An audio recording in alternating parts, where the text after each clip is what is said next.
Recently, we competed in iRacing's Daytona 24-hour special event, and what an incredible race it was. But to tell you the story of that race properly, I first need to share this story. My preparation for that special event, my first races at Daytona in IMSA Open Series. What was meant to build my confidence for the weekend turned into one of the most emotional roller coasters I've ever had in the sim, full of the lowest lows and highest of highs. But the question is, do we enter the weekend full of encouragement for my stints in the race? Or are we dreading even getting into the car? Like all roller coasters, you want to ride this one to the very end. So let's strap in and get into race number one. So here we are for our first ever race at Daytona. Now our practice pace had transferred into some speed during qualifying, despite being the bottom door card of the split in GT3. We are starting this one out of position number 8. We are on the low side of the banking, which is a place I would like to be, and it turns out to be a good place. Some contact there between some of the many Porsches in this race elevates me up into position number 5 as we head down to turn number 1. We are here now under the rear wing of car number 9, who has a slowdown penalty, makes things a bit awkward for us, and then we have this almighty moment coming out of turn 1. You see my reaction, I have absolutely no idea what has gone on there. Caught in the sandwich of cars, and we are left with a very damaged Lamborghini Huracan. At this point, I'm completely bewildered as to what has even happened, and as you look at the replay, we can see here, sandwiched between the iRacing liveried Porsches, you spy that red hypercar there, rejoining onto the racing line with damage and very slow, and that is the result. We plow into that car. It's absolutely chaotic cinema here with the GT3 field, and you can see again on my vision, could not see that red car at all, just straight into the back, and race 1 just like that is over. On to race number 2 then, and it's a surprise pole position for me, a 144.4, half a second better than the field, and to be honest, I hadn't started off pole for a wee while. Now we got a about to go green call from the spotter, and we decide to jump away. The lights do then go green, and I realise I may have made a almighty mistake. Despite having a nice gap on the cars behind, I was rapidly approaching the LMP2 field going into turn number 1. It's obviously the responsibility of the pole sitter to ensure gaps between classes, and sure enough, the LMP2 cars have their own moment at turn 1, and I'm right in the middle of it. And unfortunately, there we go, a contact there with a spun LMP2 car, and I've got to admit this one is completely on me. Now, a huge sorry to the GT3 field for this personal mistake, and unfortunately we see here a slow LMP2 car should have followed, collecting the stationary car, and unfortunately 2 of my competitors are also caught up in that mess. Here's the vision from the car in P2. He manages to get through that one, but I apologise for the mess that I caused for my class. Now we did get this one out back onto track, obviously laps down, and we come out of the pits about 12 seconds in front of the leaders, and fortunately we do get through this race stint without any more incident points and actually hold on to 13 seconds of advantage there. So there were some positive signs despite the mistake at turn 1 that we might have pace for at least a couple of decent results. So we move on to race number 3. Out of position 4, we get a decent jump away, but the car in front of us not so much.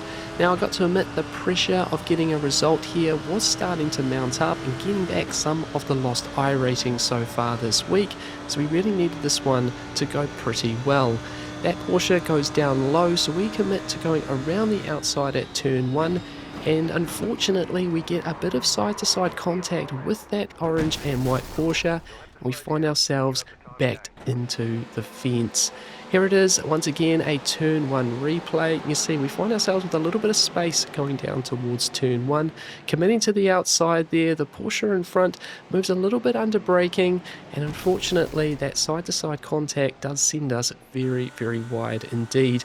Now there's no good vision of this one, and as you see, it is a little bit of that move there. Whether I committed too hard to that outside line, whether I even should have gone there, it doesn't necessarily matter. We are in the fence with a very damaged car, and I've got to admit that this was a pretty low moment in our Daytona week where I should have been making progress. I was going backwards, unable to execute a decent race, and the pressure was really starting to mount up. And it's safe to say that with 46 minutes of damage, well, this IMSA race was well and truly over. So with a refreshed mindset, we were back to try and conquer the IMSA Daytona races, starting out of P16 in this one after unfortunately only being able to set one flying lap in qualifying. It was going to be all about survival, and can we finally make it through turn number 1.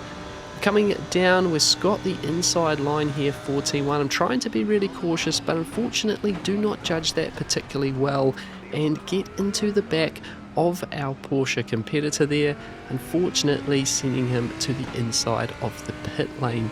Of course, we apologise after this race, and it won't be the only apology I need to send in this one, but we have made it through turn number 1.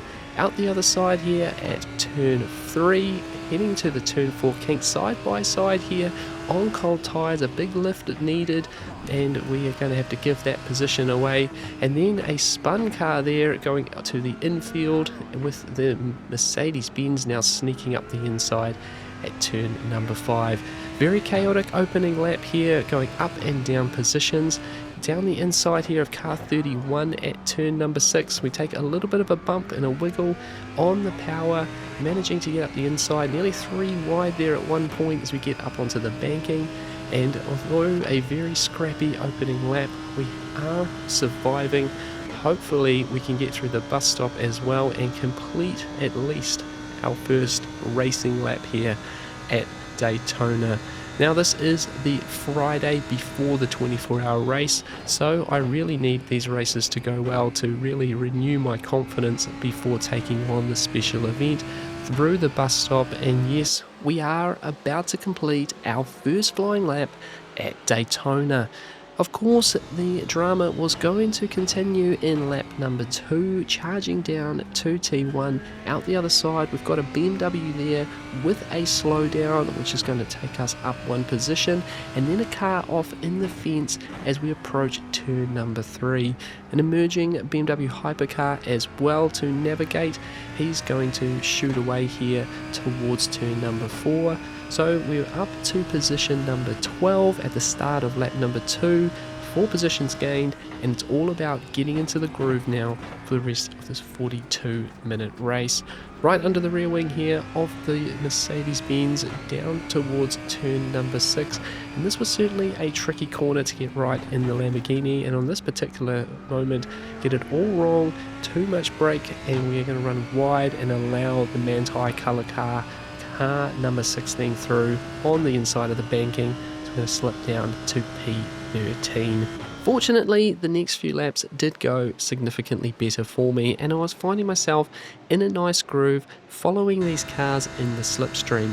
Moving on to the start of lap number 7, the car number 16 was going to make a nice move around the outside of the car 28 Porsche in front, and for the last few laps I had been following that Mountin colour car quite nicely, so 28 became my new target, and I was quite keen to get by to see if I could continue to march forward with the car 16 Porsche. A couple of laps later, coming down towards the bus stop chicane, and the bus stop was something that I was getting more and more comfortable with. Certainly the talking point of the new Daytona layout, and I have no understanding of the old layout at all, but I was certainly enjoying the bus stop chicane in this Lamborghini, and nicely through it on this lap gave me a bit of a run here on car 28 in the slipstream, catching despite the Porsche's top speed advantage. And when wanting the inside line, he's left a bit of a gap.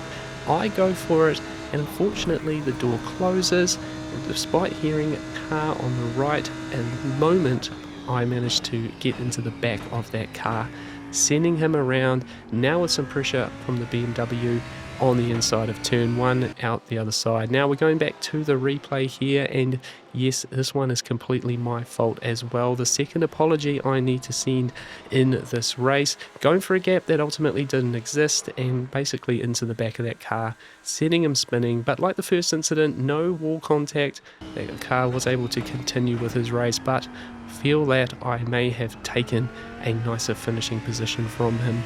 So I've got to admit that the first 20 minutes of this IMSA event are far from my proudest racing moments, but we were determined to get back to our best for the remainder of this race, have some cleaner battles and continue to learn a thing or two. Now on this particular lap we are starting to make our way back towards car number 16, the car number 2 BMW still in the slipstream behind, so definitely some pressure there.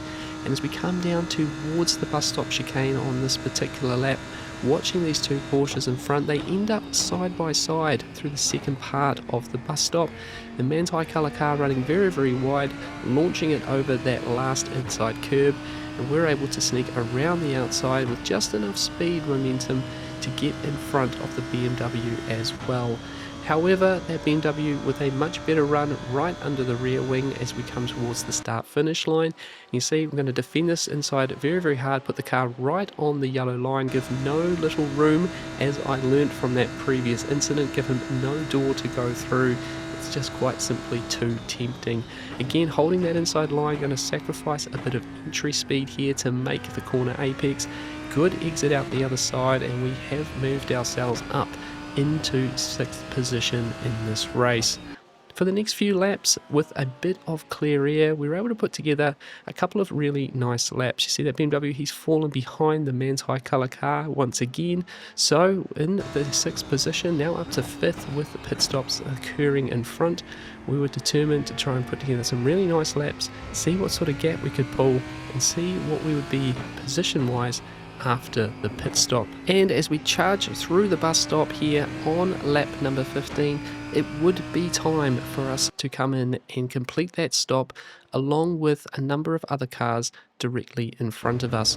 Certainly the race practice that I'd been looking for, hitting the marker there and getting the pit lane limiter engaged. And as we come out the other side in 7th position, as you can see on the leaderboard, our Kiwi compatriot there in 5th place, still yet to stop. So we are a net P6, well inside the top 10, 17 minutes to go. Could we hang on for a really nice drive here up over 10 positions into the top 10? Well, we're going to have to put some really nice laps together to do so. Hanging on to that Porsche in front of us by about the same margin over the next few laps, we were going to have this moment here at the bus stop chicane. Car number 40 on colder tyres than the rest of us here, managing to lose the back end through the bus stop, and we were going to be promoted up to 5th position, which with our Kiwi compatriots still there, now in 3rd, that is a net 4th position. And with 8 minutes and 30 seconds to go, those pit stops now completed, we were in fact looking at the back of the podium the first time in quite a while. Now this particular moment here on lap 21 was going to put a little bit of a dampener on our chances for that podium. Car number 20 being lapped here coming out of turn number 5, and the GTP there being lap traffic myself definitely took a good second out of the advantage that I had towards that car in front, and I still had the pressure of car 16 behind to worry about, now outside the slipstream range of that P3 car. Well, there was going to have to be some very, very tidy laps to get towards the back. Now the Lamborghini was starting to show a bit of an advantage through the infield, and I was pushing pretty hard to try and use that advantage to get back towards this Porsche. As we come through with a couple of laps to go, you can see we're just starting to creep back into the range of the slipstream, which is such a huge advantage here at Daytona. And this next little infield section was probably going to make or break my chances of that podium opportunity. pushing hard through T1, probably as good as I had all race. Down towards turn number 3, no fuel saving at all here, maximum attack, and you see we really start to close up here on that Porsche, putting more time into the car 16 behind as well. And as we start the very final lap of this race, the white flag out, well, it was make or break now. Could we nab ourselves a podium position from 16th on the grid? It was all down to this. Coming out of turn number 1, we've done another really nice job of that, only 0.4 of a second behind this Porsche. As I mentioned before, the Lamborghini had a really nice advantage through the first sector and through the infield of this Daytona circuit, and I was really putting it to use here. This is as close as I had been to this car for the second half of this race. Now, I was also in two minds a little bit about this battle, as I had obviously had such a terrible run to this point. A P4 position would be a lot better than having an accident here, but I haven't had a podium for a good while. This is a really good opportunity to try and make it work. Turn 6, the Achilles heel compared to the Porsche here, trying really hard to get this Lamborghini hooked up. You see the drive traction of that Porsche out of that corner, quite immense, but at only half a second we were definitely going to be in the slipstream. It had to be a very good bus stop though if we were going to have any chance of a drag race to the line. The fireworks are going there, but there's no time to celebrate just yet. Backing off a little bit for the bus stop, trying to get a good run here. Nice rotation through the middle compared to the car in front, and he takes a lot of curb there while I don't. And yes, we have an opportunity. 0.3 of a second, 0.2, we're gaining. The heart is absolutely racing at this point. Could this be possible? Right up to the back of the Porsche, now trying to catch some of that side draft there. We just need a speed overrun. Don't want to make any touches there. And as we go side by side to the line, the classic Daytona drag to the line. Have we done enough? As we cross the line there, we're looking at the results. Will they update into that third place? And they absolutely do. We've done it, and I've got to admit, the feeling of this one was incredible. After all of the hardship we've had over the last few weeks, to nab this podium by the tiniest of margins here, and it truly was the reminder of why we go sim racing. What a feeling, what a finish, absolutely amazing. But we were not finished yet. Despite that great result, I still had to put together a complete race without those messy moments. Now, we were off pole position once again. I was adamant not to make the same mistake as I did before, but the P2 position car decides to follow the LMP2 class off the line. Not sure what to do, I decide to follow him, trying to hold the field up as much as we could. But had the damage been done already? Were we too close to those LMP2s once again? Well, I was very much hoping we were going to get away with that one, waiting all the way till the green light, getting a fantastic jump on the green light, but we can already see the LMP2 cars there. Please may they not have a moment themselves into turn 1. I would absolutely be distraught to get that moment again this week. Fortunately though, we get down to turn 1 nicely, and as we round turn 1, there is not a single LMP2 car across the track. All the classes getting away cleanly here, and thankfully we get through turn 1 once again. It seems silly that that is the win of this week at the end on the Friday, but again, with all of the dramas we had, the clean race was all I was looking for to sort of get myself ready for Daytona 24. Now on the opening lap, a really good start and a bit of a gap disappears with a mistake at the bus stop. Car number 13 now, really big speed on its way towards the start finish line. We're again defending the inside line, right on that yellow line. A bit of a touch from car 13 as we get down to turn 1. A GTP recovering there. We run a little bit wide of the apex. Unfortunately, car 13 does not stick the nose in. He's still right on the back bumper though. We're going to go defensive down into turn number 3 with a small train of GT3 cars following me in there. Too keen to get on the throttle as well with a big slide out of turn 3. So we need to really settle down here and get back to the speed that I know. I had a good little advantage in qualifying, but we really need to be a bit more sensible here on cold tyres. Now down to turn number 5, awkward moment here. The LMP2 cars have had a moment here on lap 2, and the recovering LMP2 car puts himself between me and the chasing GT3 pack. It's perfect for me. I get a clean run out of turn 6 while my competitors are a little bit held up by that back end LMP2 car, and just like that we get ourselves out of the slipstream range of the chasing pack through the bus stop as that LMP2 car clears himself before the bus stop chicane, and then the cars behind continue to fight into turn 1 of the following lap, further extending my advantage in this race. Lap number 10 of this one, and things had been going pretty well to this point. Faster race pace than the previous one with a string of 1 minute 44s. The lap traffic was starting to come through here, and that took a little bit of navigation. Unfortunately, on this lap we were going to get held up significantly by GTP cars, and the nearly 2-second advantage I had over the now second placed car number 23 was rapidly disappearing. Down into turn number 5, he's now just 0.5 of a second behind. It just shows how quickly the faster traffic can interrupt your GT3 race here at Daytona. Pushing into turn number 6, and once again we get in there a bit too deep. We attempt to straighten the car up a bit to make sure we don't lose the rear end.